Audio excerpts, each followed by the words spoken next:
तो बच्चों सबको प्रातःकालीन नमस्कार, सबको गुड मॉर्निंग। और चैप्टर बच्चों आपका वो जो पिछले वाला था जिसमें दो पढ़ाई हमने आपको, एक तो कृष्णा पूनिया ने नहीं, सॉरी कृष्णा पूनिया नहीं है, कौन थी वो, संतोष यादव, और दूसरी कौन थी, मारिया शारापोवा। उसके बारे में बच्चों आपको विस्तार से बताया, चैप्टर कंप्लीट।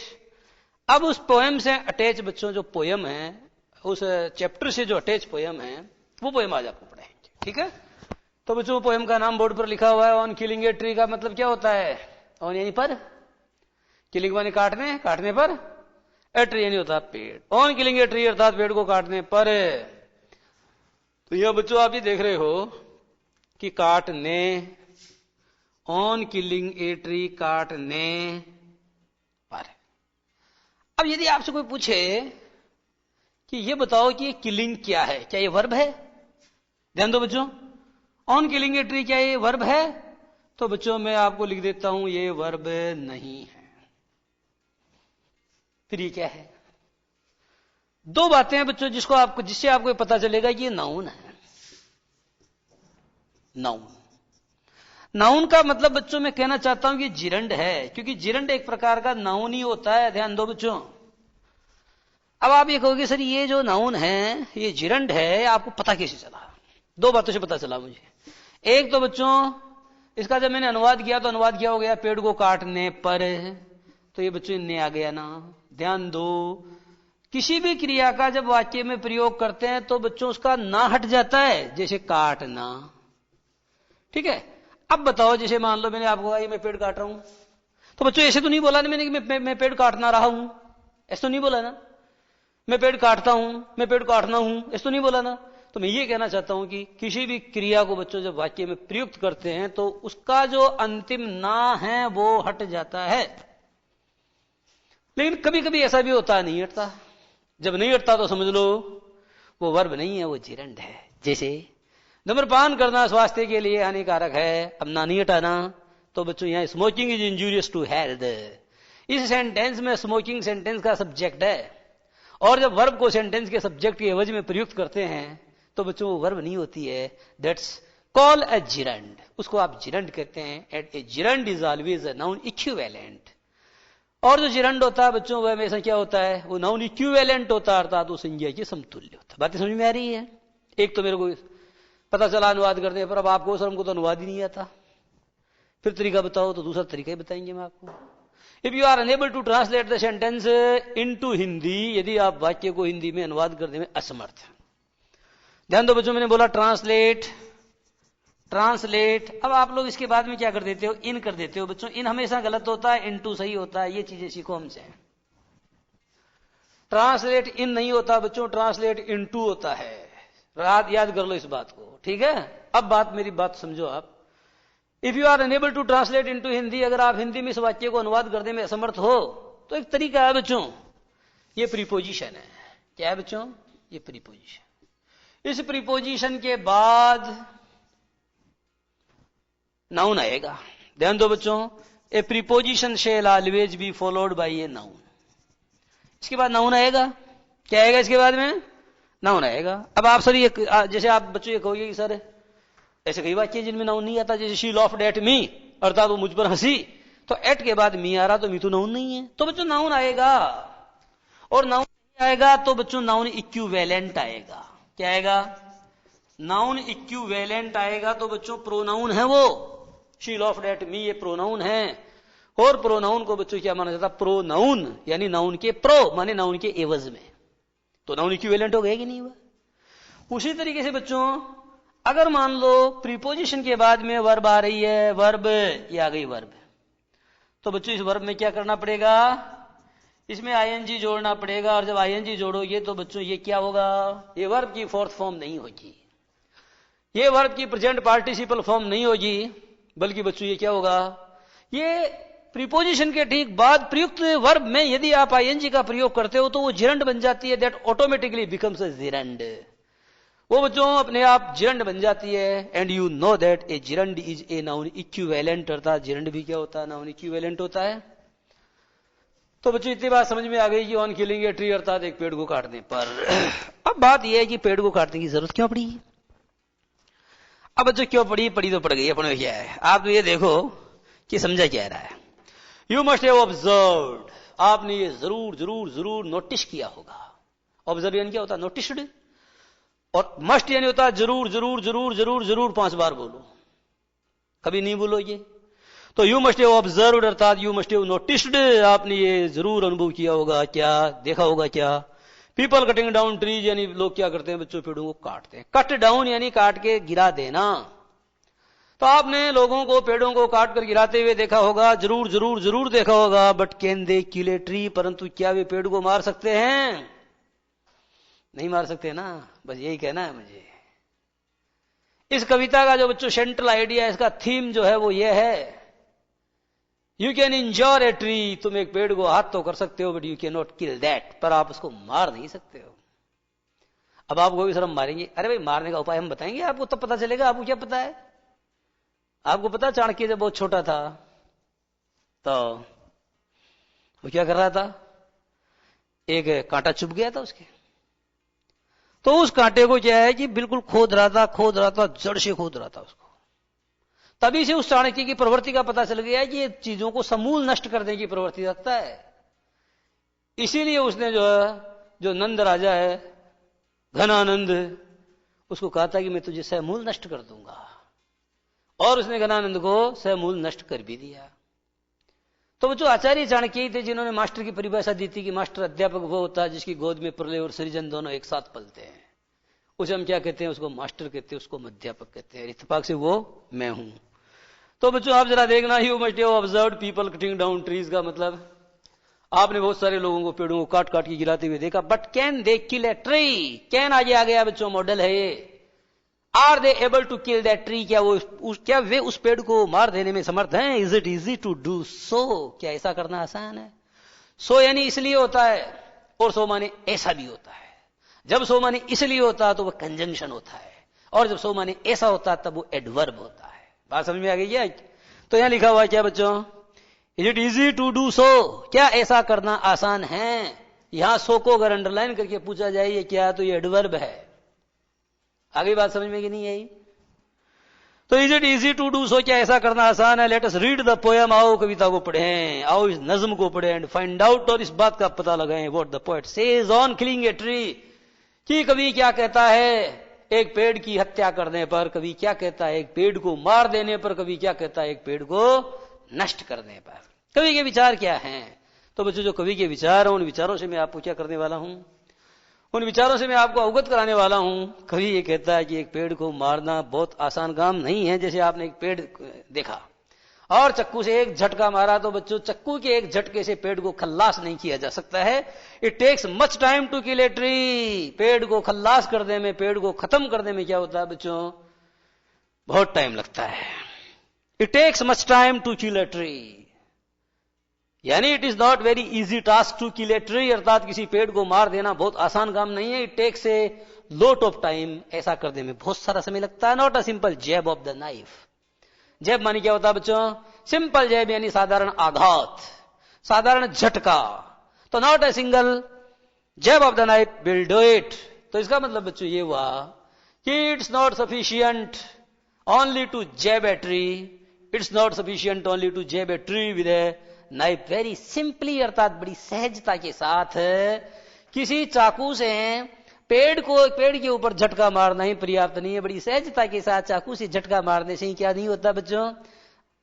बड़ी सहजता के साथ में चक्कू से पेड़ के ऊपर एक साधारण आघात करने से पेड़ नहीं मरता है। क्यों नहीं मरता है? It is ground slowly consuming the earth.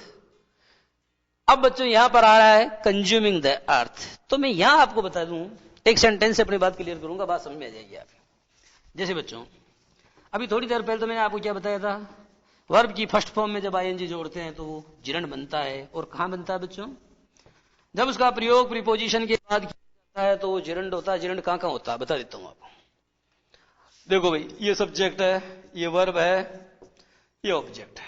ध्यान देना, यदि सब्जेक्ट के स्थान पर वर्ब की फोर्थ फॉर्म आ रही है, माने आईएनजी फॉर्म आ रही है, या ऑब्जेक्ट के स्थान पर वर्ब की फोर्थ फॉर्म आ रही है माने आईएनजी फॉर्म आ रही है, या कॉम्प्लीमेंट के स्थान पर वर्ब की फोर्थ फॉर्म आ रही है माने आईएनजी आ रही है, या बच्चों प्रीपोजिशन के बाद, ये प्रीपोजिशन है, प्रीपोजिशन के ठीक बाद क्या आ रही, या प्रीपोजिशन के ठीक बाद है बच्चों, लेकिन यहां ये ध्यान देना, प्रीपोजिशन के ठीक बाद अगर सब्जेक्ट के स्थान पर वर्ब की फर्स्ट फॉर्म में आईएनजी आ रहा तो वो जिरंड होगा। अगर बच्चों वर्ब के बाद यानी ऑब्जेक्ट के स्थान पर आ रहा तो भी जिरंड होगा, कॉम्प्लीमेंट के स्थान पर आ रहा तो भी जिरंड होगा, और बच्चों प्रीपोजिशन के बाद आ रहा है तो भी जिरंड होगा। जैसे बच्चों they kept me waiting, they kept me waiting, उन्होंने क्या किया बच्चों, मेरे से इंतजार करवाया। तो दे केप्ट मी वेटिंग, इसमें सब्जेक्ट कौन है, दे है, केप्ट इसमें वर्ब है, मी इसमें ऑब्जेक्ट, और वेटिंग कौन है, वेटिंग मी तो है, ये ऑब्जेक्ट का कॉम्प्लीमेंट है बच्चों। तो दे केप्ट मी वेटिंग, तो ये वेटिंग यहां पर किसका काम कर रहा है, कॉम्प्लीमेंट का काम कर रहा है। तो बच्चों कॉम्प्लीमेंट के स्थान पे आएगा तो वो किसका काम करेगा, जिरंड का काम करेगा। ओके, अब मैं दूसरी बात बता रहा हूं आपको। आगे बच्चों में आपको दूसरी बात ये है, बड़ी आसान है, जरा देखना, इस सेंटेंस को अच्छे से समझने की कोशिश करना। अभी तो आपने आईएनजी के बारे में पढ़ा है, आईएनजी का एक प्रकार तो क्या होता है, रा रही रही होता है। जैसे she is writing a letter, वो एक पत्र लिख रही है, क्लियर हो गया। लेकिन बच्चों एक बात और है, she is writing a letter, वो एक पत्र लिख रही है, और बच्चों राइटिंग इज माई हॉबी, लिखना मेरी आदत है, ये बच्चों सब्जेक्ट है, ये जिरंड है, क्योंकि ये सेंटेंस की शुरू में आ गया है। अब जरा ये देखना, एक सेंटेंस समझाता हूं। सी सा ए लॉइन, उसने क्या देखा, एक शेर देखा। शी रैन अवे, उसने एक शेर देखा, वह भाग गई, उसने एक शेर देखा, वह भाग गई।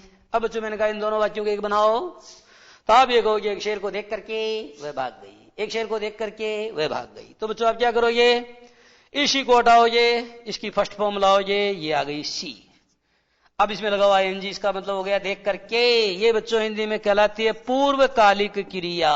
क्या कहलाती है, पूर्वकालिक क्रिया। वो होती है बच्चों जो पहले होती है, पहले उसने शेर को देखा और बाद में उसने पट्टी लगाई, पहले उसने शेर को देखा और बाद में उसने पट्टी लगाई।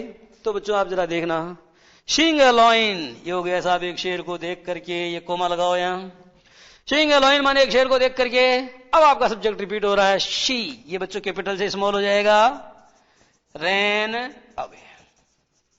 अब बताओ इसका मतलब ये हुआ कि शीइंग ए लॉइन शी रैन अवे, अर्थात शेर को देख करके वह भाग गई। अब बच्चों आप ये कहोगे सर आपने तो ये पढ़ाया था कि शी वर्ब में कभी आईएनजी नहीं जुड़ता। हाँ बच्चों मैंने पढ़ाया था और मैं अब भी कह रहा हूं कि शी वर्ब में आईएनजी नहीं जुड़ता, लेकिन कब नहीं जुड़ता है, when it functions as a verb, जब ये वर्ब की तरह फंक्शन करती है। Here it is not functioning as a verb, यहां पर बच्चे वर्ब की तरह फंक्शन नहीं कर रही है। किसकी तरह फंक्शन कर रही है, आपको सर ये जिरंड की तरह फंक्शन कर रही है, नहीं जिरंड की तरह भी नहीं कर रही है। ये बच्चों प्रेजेंट पार्टिसिपल है, ये कनेक्ट, प्रेजेंट पार्टिसिपल के द्वारा मैंने वाक्य को कनेक्ट किया है। तो ये प्रेजेंट पार्टिसिपल आपको ये सींग ये लाइन माने एक शेर को देख करके शी रैन अवे, अर्थात वह भाग करके। अनुवाद करोगे क्या अनुवाद निकलेगा, करके या हुए। इसका अनुवाद करोगे तो लास्ट में आएगा करके या हुए। जैसे बीइंग हंग्री, भूख से परेशान होकर के, I went to a restaurant, मैं एक रेस्टोरेंट में चला गया। आगे समझे। अब जरा देखना, तो बच्चों आइए लिखा है कि इट इज ग्रोन स्लोली, अर्थात ये बच्चों धीरे धीरे बड़ा हुआ है। Consuming the earth, consuming the earth, बच्चों बहुत काम की बात बताने वाला हूं आपको। यानी ये धीरे धीरे बड़ा हुआ है बच्चों। ये अर्थ यानी जानते हो, अर्थ यानी बच्चों आपको ये पृथ्वी नहीं बच्चों, अर्थ का मतलब होता है रसा। रसा पृथ्वी का ही पर्यायवाची है। पृथ्वी में क्या पाया जाता है, रस पाया जाता है। और इस रस को कौन खींचते हैं बच्चों, इस रस को पौधे जो है वो अपनी जड़ों के माध्यम से खींचते हैं। पौधे अपनी जड़ों के माध्यम से खींचते हैं। एक पौधा जो होता है उसमें दो सिस्टम पाए जाते हैं, साइंस में पढ़ते हो। एक होता है रूट सिस्टम, एक होता है शूट सिस्टम। तो ये शूट क्या है बच्चों, रूट तो समझ गए नीचे वाला, और शूट माने तना है ऊपर वाला है, तो रूट सिस्टम है और शूट सिस्टम है। अब बात यह है कि it is grown slowly consuming the earth, अर्थात ये रसा का रसपान करते हुए बड़ा हुआ है। राइजिंग आउट ऑफ इट, अर्थात इसमें से बच्चों क्या हुआ, राइजिंग आउट ऑफ इट का मतलब क्या है, इसमें से खड़ा होते हुए, समझ गए, इसमें से जो है खड़ा होकर। स्लोली कंज्यूमिंग द अर्थ, अर्थात ये पृथ्वी का मतलब कि जो पृथ्वी या जो रसा है उसका रसपान करके धीरे धीरे बड़ा हुआ है। राइजिंग आउट ऑफ इट, और इसमें से खड़ा होकर के, ये पृथ्वी का या रसा का रसपान करके, और इसमें से खड़ा होकर के बच्चों क्या हुआ है, बड़ा हुआ है। फीडिंग अपॉन इट्स क्रस्ट, और पृथ्वी की बच्चों जो क्रस्ट यानी जानते हो, भूगोल में पढ़ते हो, क्रस्ट भूपरपटी अर्थात पृथ्वी की सबसे ऊपर वाली सतह जिस पर ह्यूमस पाया जाता है, और उसके कारण वो बहुत ही उपजाऊ परत होती है जो हम मानवों के लिए बहुत ही उपयोगी है। तो फीडिंग अपॉन इट्स क्रस्ट यानी इसकी भूपरपटी को खाते हुए, अर्थात इसकी मिट्टी को खाते हुए, जोर है ना, खाकर, तो खाते हुए या खाकर एक ही बात है। तो बच्चों इसकी भूपरपटी को खाकर, एब्जॉर्बिंग ईयर्स ऑफ सनलाइट, और बच्चों सैकड़ों वर्षों से रोशनी को पीकर, रोशनी को सोख कर, रोशनी, हवा, एयर मानी हवा, वाटर इन क्या होता है, समझ गए। तो बच्चों रोशनी, हवा और वाटर इन क्या होता है, पानी। तो आप जानते हो प्रकाश संश्लेषण करते हैं, फोटोसिंथेसिस की प्रक्रिया पढ़ते हो ना आप साइंस में। तो बच्चे फोटोसिंथेसिस करते हैं, अपना भोजन स्वयं बनाते हैं। And out of its leprous hide sprouting leaves, and out of its leprous hide, ये बच्चों शब्द है LEPROSY, लेप्रसी माने होता है बच्चों कोढ़ रोग, कोढ़ है। और बच्चों इसमें क्या जोड़ दिया, लेप्रस में OUS जोड़ दिया, लास्ट में तो एडजेक्टिव बन गया ना। तो लेप्रस का मतलब होता है बच्चों कोढ़ रोग की तरह सफेद धब्बों वाला, जो इसका हाइड यानी होता है बच्चों पेड़ की छाल, जिसे BARK बार्क भी कहा जाता है। बार्क यानी छाल होता है ना, और बार्क यानी कुत्ता भौंकता है तो उसको भी हम कहते हैं द डॉग इज बार्किंग, कुत्ता भौंक रहा है। तो इसकी बच्चों सफेद धब्बों वाली कोढ़ रोग जैसी इसकी सफेद धब्बों वाली जो छाल है, उस छाल में से स्प्राउटिंग लीव्स का मतलब पत्तियां अंकुरित करके, पत्तियां प्रस्फुटित करके, ये बच्चों क्या हुआ है, ये बड़ा हुआ है। तो यदि इसका इतिहास बताया हमने, आगे की बातें बताएंगे। तो बच्चों इस क्रम में अपनी बात जारी रहेगी, परंतु इससे पहले हम लेंगे 2 मिनट का ब्रेक।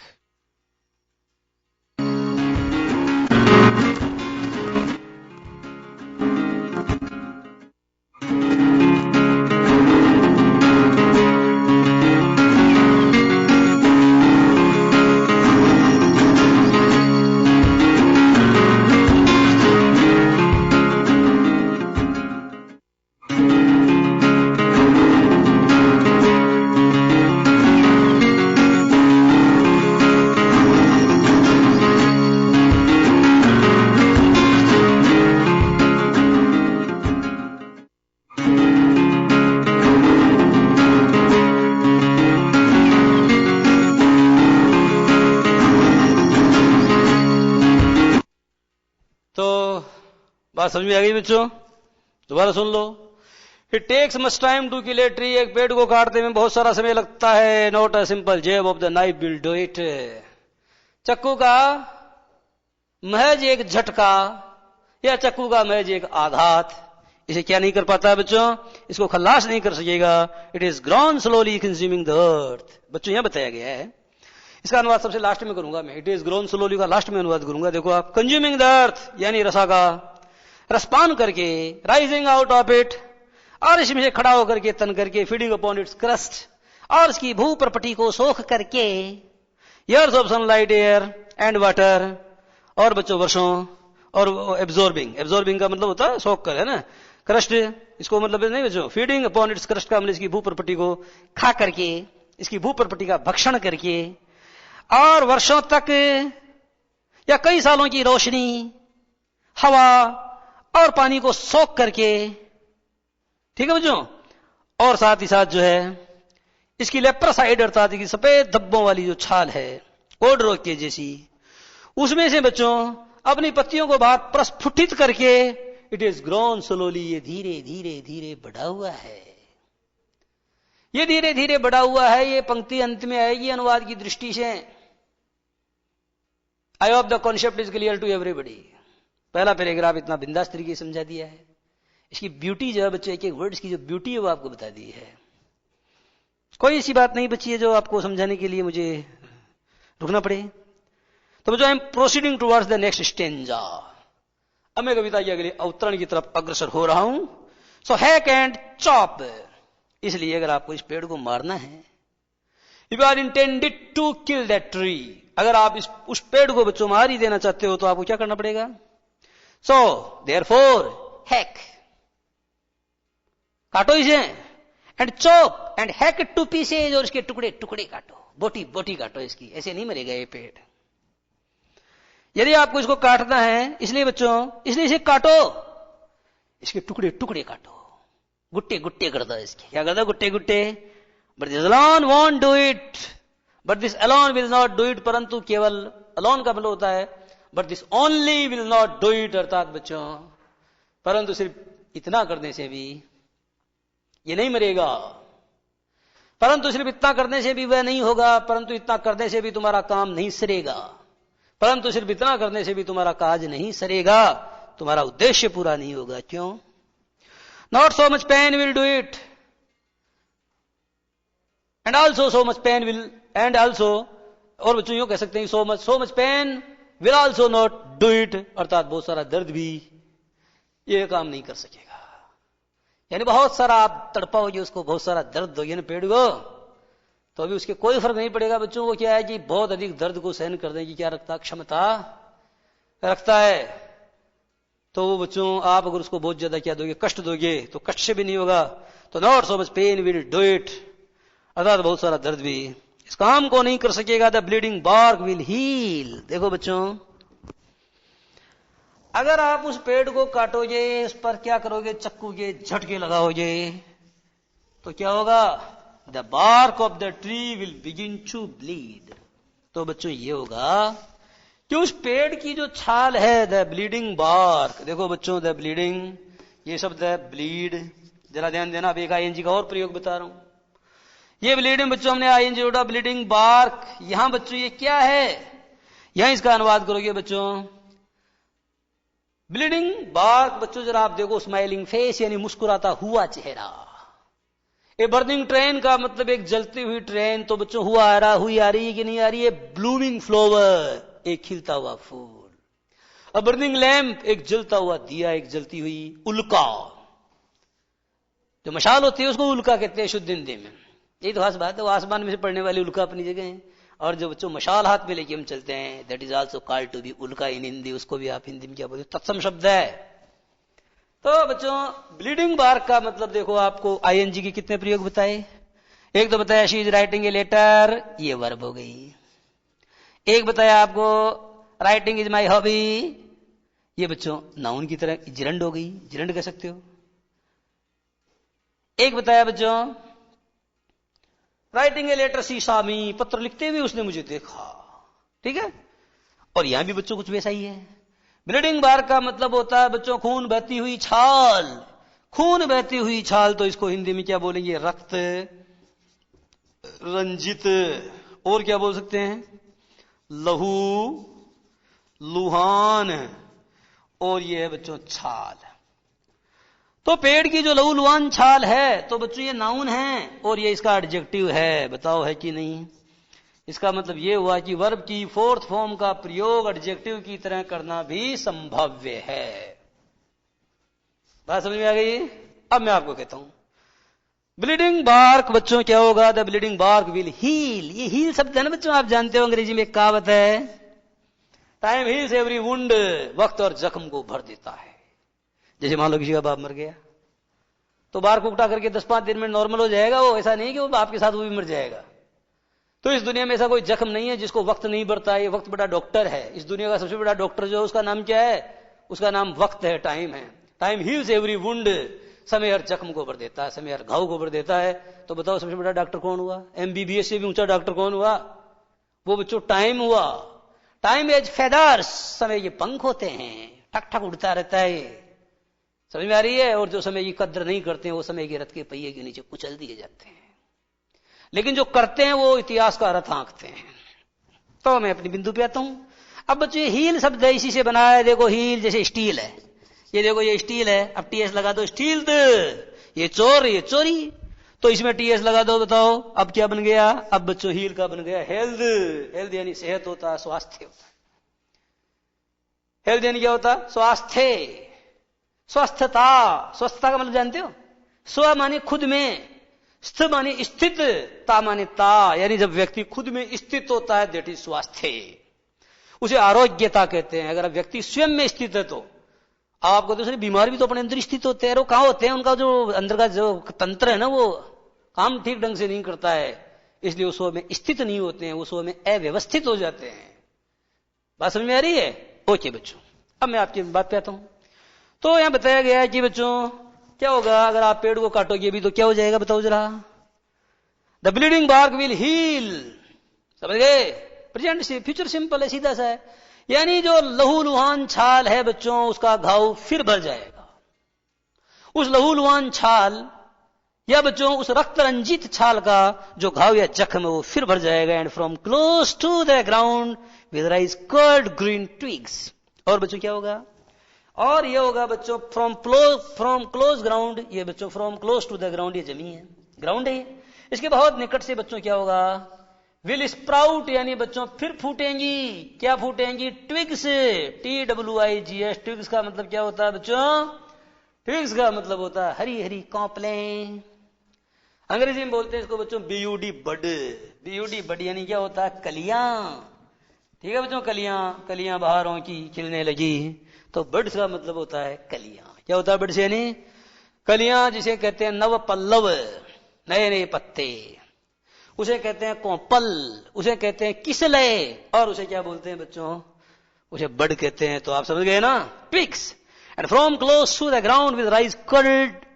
कर्ड का मतलब बल खाती हुई हरी हरी कॉपले पुनः प्रस्फुटित हो उठेंगी। और बच्चों धरती के बहुत निकट से बल खाती हुई हरी हरी कॉपलें पुनः प्रस्फुटित हो उठेंगी। और बच्चों क्या? मिनिएचर भाउज। मिनिएचर का मतलब होता है बच्चों वेरी टाइनी, बहुत नन्ही नन्ही। और BOUGH, बाउ का मतलब होता है बच्चों ब्रांचेज। तो टाइनी ब्रांचेज, टाइनी ब्रांचेज का मतलब नन्ही नन्ही शाखाएं, नन्ही नन्ही शाखाएं, नन्ही नन्ही प्रशाखाएं प्रस्फुटित हो उठेंगी। Which if unchecked, which if not stopped, अगर बच्चों उनको रोका नहीं जाएगा तो they will expand again to former size, अर्थात वह पुनः अपने पूर्ववर्ती आकार को, वह पुनः अपने पूर्ववर्ती आकार के विस्तार को प्राप्त करेंगी। एक्सपेंड यानी होता है विस्तार को प्राप्त करना। वे पुनः अपने पूर्ववर्ती आकार के विस्तार को प्राप्त करेगी। नो का मतलब क्या है? नॉट लाइक दैट, इस तरह नहीं। नो, नॉट लाइक दैट, इस तरह नहीं। ऊपर जो पैराग्राफ है बच्चों उसके लिए मना किया गया, ये तरीका ठीक नहीं है। ऊपर वाला जो स्टेंजा है उसको निगेट किया गया है। आगे अपनी बात बोलता है, ये तरीका गलत है। The root is to be pulled out, the root is to be pulled out. तो बच्चों इसका मतलब यह है कि ऐसा नहीं करना है आपको। अगर आप उस पेड़ को बांटना चाहते हो तो आपको जड़ को खींच के बाहर निकालना पड़ेगा। जड़, आपको उसकी जड़ को खींच के बाहर निकालना पड़ेगा। तो बच्चों सेंटेंस आपका क्या आ रहा है? The root will have to be pulled out, the root will have to be pulled out, ऐसा ही लिखा हुआ है। The root is to be pulled out. ठीक है बच्चों, मैं एक चेंज करके दिखा रहा हूं आपको। देखो, the root is to be eradicated. ये सेंटेंस बच्चों बोर्ड पर मैंने लिखा है। क्या इस वाक्य को कोई शुद्ध कर सकता है? द रूट माने जड़ को, इज टू बी यानी उसको जो किया जाना, इरेडिकेटेड माने बच्चों होता उन्मूलन, उन्मूलन। तो the root is to be eradicated यानी रूट को बच्चों क्या किया जाना है? इरेडिकेट किया जाना है। और बच्चों यहां पर एक दूसरा शब्द लिखता हूं, uprooted. The root is to be uprooted यानी रूट को अपरूट किया जाना है। वाक्य गलत है बच्चों, क्योंकि हम ये नहीं कह सकते कि साहब जड़ को जड़ सहित निकाल के बाहर फेंक दो। इसका मतलब होता है जड़ सहित निकाल के बाहर फेंकना। तो बच्चों यहां इसकी जगह लगाओ इट, अब सेंटेंस शुद्ध हो गया। It is to be uprooted, अर्थात इसको अपरूट किया जाना पड़ेगा, अर्थात इसका उन्मूलन करना पड़ेगा। आप ऐसे नहीं कह सकते कि साहब इस बीमारी का जड़ से उन्मूलन कर दो। अरे भाई जड़ से बोल रहे हो तो फिर उन्मूलन कैसे बोलोगे? जब उन्मूलन बोल रहे हो तो जड़ से की जरूरत ही नहीं है, क्योंकि वो तो उसी में आ गया है। यही तो बात है जो आप शुरू से पढ़ते हो, आपको मास्टर भी पढ़ाते हैं, एप्लीकेशन लिखते हो तो चाहे श्रीमान फला फला टीका टीका, फिर महोदय नम्र निवेदन है कि। अब बच्चों ये बताओ, जब आप किसी को निवेदन करते हो तो क्या ये अंडरस्टूड नहीं है कि निवेदन की भाषा नम्र ही होती है? फिर नंबर लगाने की क्या जरूरत है? ये अनावश्यक शब्द, अवांछनीय शब्द है कि नहीं है? आप सोचो, जब हम कहते हैं कि साहब उन लोगों ने साहब जमीन के ऊपर यहां पर अवैध अतिक्रमण किया हुआ है, जब आप अतिक्रमण कह रहे हैं तो कौन सा अतिक्रमण वैध होता है ये तो बताओ। नहीं होता ना, चूंकि नहीं होता तो फिर ये अवैध शब्द क्या है, अनावश्यक है, अवांछनीय है, अनवांटेड है, अनडिजायरेबल है। तो ये तो बातें हैं बच्चों जो आपको अन्यत्र नहीं मिलेगी। कहां मिलेगी? हमारे पास मिलेगी। तो नो माने नहीं, the root is to be pulled out. तो क्या कहोगे? No it is to be eradicated, no it is to be uprooted, अर्थात इसको प्रूट किया जाना पड़ेगा out of the anchoring earth. किस में से निकालना पड़ेगा आपको बच्चों? इसको एंकरिंग अर्थ में से निकालना पड़ेगा। अब आपको इसलिए एंकरिंग क्या है, देखो भाई, ये एंकरिंग शब्द बड़ा ही खराब शब्द है। खराब इसलिए है क्योंकि पत्रकार तो इसके लिए पता नहीं उल्टी सीधे कई प्रयोग, एंकरिंग बाइट है ना, और एक एंकर होता है। एंकर कौन होता है? वो माइक के ऊपर जो बोलता रहता है, मन संचालक होता है, उसको एंकर कहते हैं। आप समुद्र में जाते हो तो जो लंगर फेंका जाता है उसको अब भी आप एंकर कहते हैं। तो ये एंकर शब्द क्या है बच्चों? ये अनेकार्थी शब्द है, अर्थात इसका मतलब ये हुआ बच्चों कि ये जो एंकर शब्द है एक ऐसा शब्द है कि ये कॉन्टेक्स्ट के आधार पर, प्रसंग के आधार पर इसके अनेक अर्थ निकलते हैं। यहां पर बच्चों इसका मतलब क्या है? ये अर्थ है पृथ्वी है, ये नाउन है। एंकरिंग इसका एडजेक्टिव है, तो बच्चों पृथ्वी को कसके थामने वाला। एंकरिंग अर्थ का मतलब पृथ्वी को नहीं, पृथ्वी कैसी है? एंकरिंग है, क्योंकि ये जड़ों को कसकर थामती है। सपोर्टिंग अर्थ यानी वह पृथ्वी जो जड़ को सपोर्ट करती है, जड़ को सपोर्ट देती है, जड़ को कसकर पकड़ती है, उसको कसकर थामती है। तो आपको उसमें से क्या करना पड़ेगा? जड़ को बाहर निकालना पड़ेगा। The root is to be pulled out of the anchoring earth, अर्थात बच्चों कसकर पकड़ने वाली जो पृथ्वी है, उस पृथ्वी के चंगुल से आपको जड़ को बाहर निकालना पड़ेगा। It is to be roped. अरे भाई, ये पेड़ जो है ना, इस पेड़ को अगर आपको मारना है तो ये जड़ें हैं, आपको यहां रस्सी डालनी पड़ेगी, रस्सी। इट इज टू बी रॉप्ड, अर्थात इसको रस्सी से बांधना पड़ेगा। और क्या करना पड़ेगा? Tied. It is to be roped tied, अर्थात बच्चों इसके ऊपर रस्सी डालनी पड़ेगी, इसको रस्सी से बांधना पड़ेगा। एंड पुल्ड आउट, और बच्चों पुल्ड आउट, इसको बाहर की ओर खींचना पड़ेगा। स्नैप्ड आउट, अर्थात इसको झटके से बाहर की ओर खींचना पड़ेगा। झटका, जोर का झटका लगाओगे तब पार पड़ेगी, ऐसे हल्के झटके से कुछ भी नहीं होगा। हल्के झटके से आज तक कुछ हुआ है? जोर का झटका लगाना पड़ेगा। मैं जब ये कहता हूं कि हल्के झटके से आज कुछ हुआ है, तो बच्चों मेरा व्यंग्यार्थ यह है कि जब जब आदमी अनमने स्वभाव से कोई कार्य करता है तो उसे सफलता नहीं मिलती है। जब जब आदमी अनमने स्वभाव से अर्थात आधी ताकत लगाता है तो उससे सफलता नहीं मिलती है, झटका जोर से लगाना पड़ता है। मेरा कहने का मतलब यह है बच्चों, पूरे मन से तन्मय होकर के जब काम को करते हैं तब हमको क्या मिलती है? सफलता मिलती है। इसलिए जयशंकर प्रसाद कामयानी में लिखते हैं, क्या शक्ति के विद्युत कण जो व्यस्त विकल बिखरे हो, निरूपाय समन्वय करें, उनका समस्त विजयिनी मानवता हो जाए। सारी शक्ति के इलेक्ट्रॉन, न्यूट्रॉन, प्रोटॉन सबको इकट्ठा करना पड़ता है और जोर का झटका लगाना पड़ता है। स्नैप्ड आउट और पुल्ड आउट इंटायरली। और बच्चों आपको क्या करना पड़ता है? You have to pull out it entirely, अर्थात बच्चों you have to eradicate it entirely, अर्थात तुम्हें क्या करना पड़ेगा? तुमको इसे पूरी तरह से उन्मूलन करना पड़ेगा, उन्मूलित करना पड़ेगा फ्रॉम द अर्थ। केव माने बच्चों पृथ्वी रूपी गुफा। ये रूपक अलंकार है बच्चों, मेटाफर। और ये जो मैंने ऊपर बताया था आपको क्या, ब्लीडिंग बार्क या अनुप्रास अलंकार है, जिसे अंग्रेजी में क्या बोलते हैं? Alliteration. Out from the earth, cave अर्थात पृथ्वी रूपी गुफा से। जैसे गुफा में एक वाइल्ड एनिमल अर्थात कोई जंगली जानवर जाके गुफा में छिप जाता है, ऐसे ये झड़कियां करती है, जमीन के अंदर जाकर छिप जाती है। तो इस जमीन रूपी गुफा में से, इस पृथ्वी रूपी गुहा में से पूरी तरह से इसको बाहर खींचना पड़ेगा। And the strength of the tree expose, और बच्चों पेड़ की ताकत को एक्सपोज करना पड़ेगा। एक्सपोज जानते हो क्या होता है? अरे भाई जैसे मान लो, सुनो बच्चों, ये जैकेट मैंने पहनी हुई है, इसको खोल दूं तो मैं क्या कर दूंगा? एक्सपोज हो जाऊंगा। एक्सपोज का मतलब होता है अनावृत करना। एक्सपोज का मतलब होता है पर्दाफाश करना। एक्सपोज का मतलब होता है किसी को नंगा करना। तो बच्चों यह नंगा करने से इसका मतलब है एक्सपोजर माने होता है बच्चों क्या, अंग प्रदर्शन जो होता है ना, छोटे कपड़े, उसको आप एक्सपोजर कहते हैं। तो यहां पर बताया गया कि and the strength of the tree expose, अर्थात पेड़ की ताकत को एक्सपोज करना पड़ेगा, पेड़ की ताकत को बच्चों अनावृत करना पड़ेगा। द सोर्स, द ओरिजिन, अर्थात इसका स्रोत। व्हाइट, आप पेड़ की जड़ के नीचे जाओगे तो आपको क्या मिलेगा? सफेद रंग का। एंड वेट, अर्थात गीले गीले रंग का। बच्चों नीचे आप जड़ के नीचे जाओगे, खोदते जाओ तो जड़ का जो लास्ट है उसके अंदर एक कंद सा जुड़ा होता है। कंद, वो कंद कैसा होता है बच्चों? सफेद होता है, किचपिचा होता है, उसमें वो गीला होता है। उस गीले तक पहुंचना पड़ेगा। द मोस्ट सेंसिटिव, वो पेड़ का सबसे ज्यादा सेंसिटिव पार्ट होता है। That is the most sensitive part of A tree, अर्थात किसी पेड़ का सर्वाधिक संवेदनशील भाग होता है। हिडन, जो छुपा रहता है। For years inside the earth, जो वर्षों से, हजारों वर्षों से जमीन के नीचे छुपा रहता वो बच्चों बरसों से जमींदोज रहता है, जमींदोज, वो बरसों से क्या होता है बच्चों, जमींदोज माने भूमिगत, माने अंडरग्राउंड रहता है। Next, then the matter of scorching and choking. लेकिन इतना ही पर्याप्त नहीं है बच्चों, now the matter of scorching comes. अब बच्चों आता है मामला किसका, now then the matter of scorching, फिर उसको सुखाने का मामला आएगा। स्कॉर्च का मतलब सुखाना या किसी को झुलसाना, आग में झुलस जाती है ना, बड़स जाना, बड़स जाना, अपने झुलसाने से सही नहीं इसका शब्द अनुवाद होगा, बरसाते हैं किसी को बरस जाती है, जैसे आग में बरस गया है, ऐसे बोलते हैं। तो then the matter of scorching, और बच्चों फिर आता है मामला इसको सुखाने का, एंड चोकिंग, और बच्चों और फिर इसको आता है मामला इसका दम घोंटना। देखो बच्चों एक शब्द है TON के टॉक, तो टॉकिंग कर दो, ये टॉकिंग है ना बच्चों, टॉका हूं मैं, तो टॉक का मतलब होता है गला घोंटना, सफोकेट करना, चौक करना, गाड़ी चौक में लगाते हो ना कई बार आप। फिर आता है मामला इसको धूप में सुखाने का और इसका गला घोंटने का, इंसान एंड ईयर, अर्थात बच्चों सूरज की रोशनी में और वायु में, ब्राउनिंग, फिर इसको भूरा किया जाता है। भूरा कैसे, जैसे बच्चों आप कोई सब्जी वगैरह सेकते हो तो उसको काट के पनीर को जैसे आप तेल में डालते हो, घी में डालते हो, तड़ते हो, तो धीरे धीरे बुरबुरा हो जाता है ना, बुरबुरा, उसको कहते हैं ब्राउनिंग। फिर धीरे धीरे बच्चों बुरबुरा हो जाएगा।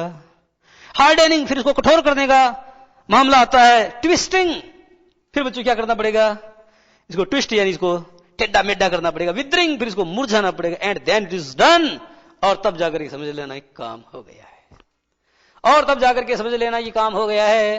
तो इस तरह से बच्चों आज की बात ही समाप्त, और आइए वाली अगली क्लास में। नमस्कार।